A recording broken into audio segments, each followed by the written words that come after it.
নমস্কার বন্ধুরা, প্রত্যেক দিনের মতো আজকেও আপনাদের সামনে একটি নতুন ভিডিও নিয়ে আসলাম। আজকের ভিডিও আপনাদেরই অনুরোধের ভিডিও, এই সেরানাস ইঞ্জেকশন নিয়ে। এই সেরানাস ইঞ্জেকশনটা কিভাবে ব্যবহার করবেন, এর কি ডোজ আছে, এটি কোন কোম্পানি তৈরি করে, এই মেডিসিনটির কত দাম পড়েছে, এই মেডিসিনটির কোনো বিকল্প মেডিসিন আছে কি না, এই মেডিসিনটির সাথে কোন কোন মেডিসিন ব্যবহার করা যাবে না, এই মেডিসিনটি কোন কোন পেশেন্টকে দেওয়া যাবে না, সব শেষে জেনে নেব এই মেডিসিনটির কিছু পার্শ্ব প্রতিক্রিয়া। তার আগে বলি, এই চ্যানেলে প্রত্যেক দিন মেডিসিন সম্বন্ধীয় তথ্য পাওয়ার জন্য চ্যানেলটি সাবস্ক্রাইব করে রাখবেন। আমার নাম দেবব্রত বসাক, আমার চ্যানেলের নাম দেবা মেডিসিন। তো চলুন ফ্রেন্ড, আজকে কিছু নতুন শিখে নিই। তো ফ্রেন্ড, যে মেডিসিনটা বলছিলাম সেটি হচ্ছে সেরানাস ইঞ্জেকশন। এটি 1 ml, এর দাম করেছে 32 টাকা। আর KG life science pharmaceutical limited company তৈরি করে থাকে। মার্কেটে এরকম বিভিন্ন নামে বিভিন্ন কোম্পানির পাওয়া যায়। আমি দুই একটা মেডিসিনের নাম বলে দিচ্ছি যেগুলো সচরাচর মার্কেটে বেশি চড়ে, যেমন হচ্ছে হ্যালোডল ইঞ্জেকশন, হ্যালোপেনল ইঞ্জেকশন, টেরিকোডল ইঞ্জেকশন, নর্মাডল ইঞ্জেকশন। এরকম বিভিন্ন নামে বিভিন্ন কোম্পানির পাওয়া যায়। আপনাদের অঞ্চলে যেটি সস্তা মনে হবে এবং যার মধ্যে হ্যালোপেরিডল দেওয়া থাকবে সেটি দেখে ব্যবহার করতে পারেন। এটি 2.5 milligram, 5 milligram, 1.5 milligram, 2 milligram, 5 milligram, 10 milligram এবং 20 মিলিগ্রাম মার্কেটে অ্যাভেলেবেল পাওয়া যায়। তো ফ্রেন্ড, আজকে আমি এই সেরেনাস 5 মিলিগ্রাম ইঞ্জেকশন নিয়ে বলছি। এটি একটি অ্যান্টিসাইকোটিক মেডিসিন। এটি ব্যবহার করা হয়ে থাকে সিজোফ্রেনিয়া রোগীদের ক্ষেত্রে। অ্যাংজাইটি, ম্যানিয়া, মানসিক রোগ। এই ইঞ্জেকশনটি বাচ্চা বড় সবারই ক্ষেত্রেই ব্যবহার করা হয়ে থাকে। এই রোগগুলো মাদকদ্রব্য আচরণের কারণেও কিছু কিছু ক্ষেত্রে হয়ে থাকে। সেই সব পেশেন্টদের ক্ষেত্রেও এই ইঞ্জেকশনটি ব্যবহার করা হয়ে থাকে। যদি কোনো পেশেন্টের সিজোফ্রেনিয়া বা হ্যালুসিনেশন হয়ে থাকে বা বিভিন্ন রকম আওয়াজ শোনা, পরিবারের যেসব সদস্যগুলো আছে তাদের থেকে দূরে সরে থাকা, যেন মনে হয় যেন চিন্তাভাবনা শেষ হয়নি, সেই সব পেশেন্টদের ক্ষেত্রেও এই ইঞ্জেকশনটি ব্যবহার করা হয়ে থাকে।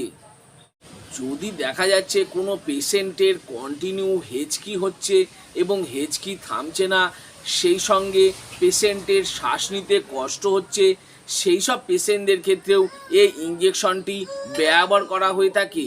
এছাড়া দেখা যাচ্ছে যদি কোনো পেশেন্টের বমি বমি ভাব হচ্ছে বা বমি কন্টিনিউ হচ্ছে, তখনও ডাক্তারবাবুরা এই ইঞ্জেকশনটি সেই পেশেন্টকে ব্যবহার করে থাকেন। যদি কোনো বাচ্চা বা বড় পেশেন্টদের দেখা যাচ্ছে হঠাৎ করে রেগে যাওয়া বা হাইপার অ্যাক্টিভিটি হয়ে থাকা, সেই সব পেশেন্টদের ক্ষেত্রে, রেগে যাওয়া পেশেন্টদের ক্ষেত্রেও মন মেজাজ অন্যরকম হয়ে থাকে, সেই সব পেশেন্টদের ক্ষেত্রেও এই ইঞ্জেকশনটি ব্যবহার করা হয়ে থাকে। কিছু কিছু পেশেন্ট আছে তাদের অ্যাংজাইটির সমস্যা বা বাংলায় যেটা ঘুমের সমস্যা বলা হয়ে থাকে, সেই সব পেশেন্টদের ক্ষেত্রেও এই ইঞ্জেকশনটি ব্যবহার করা হয়ে থাকে। এই ইঞ্জেকশনটি খুব ভালো একটি মেডিসিন, ডাক্তারবাবুরা ব্যবহার করে থাকেন। যদি কোনো পেশেন্ট দেখা যাচ্ছে অ্যালকোহলে অ্যাডিক্ট বা অ্যালকোহল ছেড়ে দেবে, সেই সব পেশেন্টদের যেসব লক্ষণগুলো দেখা যায় সেগুলো কন্ট্রোল করার জন্য তখনও ডাক্তারবাবুরা এই ইঞ্জেকশনটি ব্যবহার করে থাকেন এবং পেশেন্টের খুব ভালো কাজ হয়। এগুলো ছাড়াও কিছু কিছু পেশেন্ট আছে যেমন চোখ পিটপিট করা, ঘাড়ের কাঁধ উঁচু করা বা কখনো নামানো, এছাড়া কিছুক্ষণ পরপর কাশি দেওয়া, সেই সব পেশেন্টদের ক্ষেত্রেও এই ইঞ্জেকশনটি ব্যবহার করা হয়ে থাকে। আমি যেসব ব্যবহারগুলো বললাম, হতে পারে সেগুলো ছাড়াও হয়তো ডাক্তারবাবুদের এক্সপেরিমেন্টস থেকে আরও অন্য কোনো ক্ষেত্রে ব্যবহার করে থাকেন। এবার জেনে নেব এই মেডিসিনটি কোন কোন মেডিসিনের সাথে ব্যবহার করা যাবে না। যেমন হচ্ছে ক্লোনাজিপাম ট্যাবলেট, ট্রামাডল ট্যাবলেট, লিভোপ্রেড tablet, levodopa tablet, anti hyper sensitive, সেই সব পেশেন্টদের ক্ষেত্রে আমি বলবো এই ইঞ্জেকশনটি ব্যবহার করার আগে অবশ্যই ডাক্তারবাবুর পরামর্শ নিয়ে তবে এই ইঞ্জেকশনটি ব্যবহার করবেন। এবার জেনে নেব এই মেডিসিনটি কোন কোন পেশেন্টকে দেওয়া যাবে না।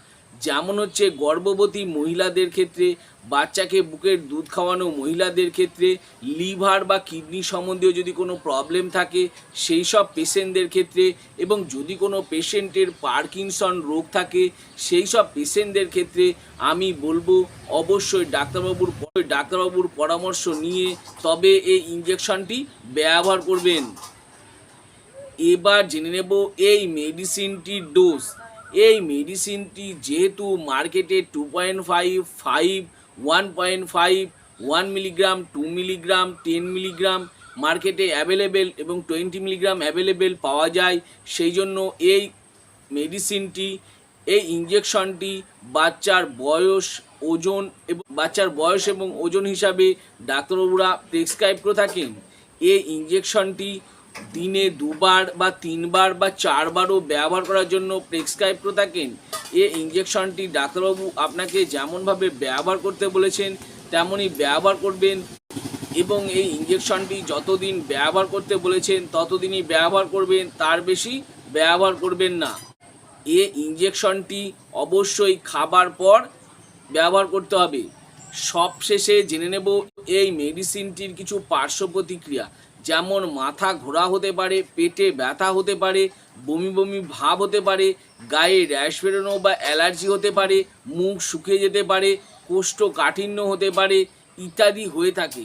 আমি যেসব পার্শ্ব প্রতিক্রিয়াগুলো বললাম হতে পারে, এগুলো ছাড়াও যদি আরও অন্য কোনো সমস্যা দেখা দিয়ে থাকে তাহলে আমি বলবো এই ইঞ্জেকশনটি বন্ধ করে দেবেন এবং সঙ্গে সঙ্গে ডাক্তারবাবুর পরামর্শ নেবেন। তো ফ্রেন্ড, এই সেরেনেস ইঞ্জেকশন নিয়ে ভালো করে বুঝিয়ে দিলাম। আরও কিছু যদি জানবার থাকে নিচে কমেন্ট বক্সে কমেন্ট করে অবশ্যই জানাবেন, আমি তার উত্তর দেওয়ার চেষ্টা করব। আর আমার এই ছোট্ট ভিডিওটি যদি ভালো লেগে থাকে তাহলে অবশ্যই একটি লাইক করবেন, আর আমার চ্যানেলে যদি নতুন হয়ে থাকেন তো চ্যানেলটি অবশ্যই সাবস্ক্রাইব করে রাখবেন, আর পাশে থাকা বেল আইকনটি বা যে ঘন্টাটি আছে সেটি বাজিয়ে দেবেন, যাতে এরকম নতুন নতুন ভিডিওগুলো নোটিফিকেশনের মাধ্যমে আপনাদের কাছে খুব তাড়াতাড়ি পৌঁছে যায়। তো ফ্রেন্ড, ভিডিওটা আজকে আমি এখানেই শেষ করলাম। ভালো থাকবেন, সুস্থ থাকবেন, দেখা হচ্ছে পরের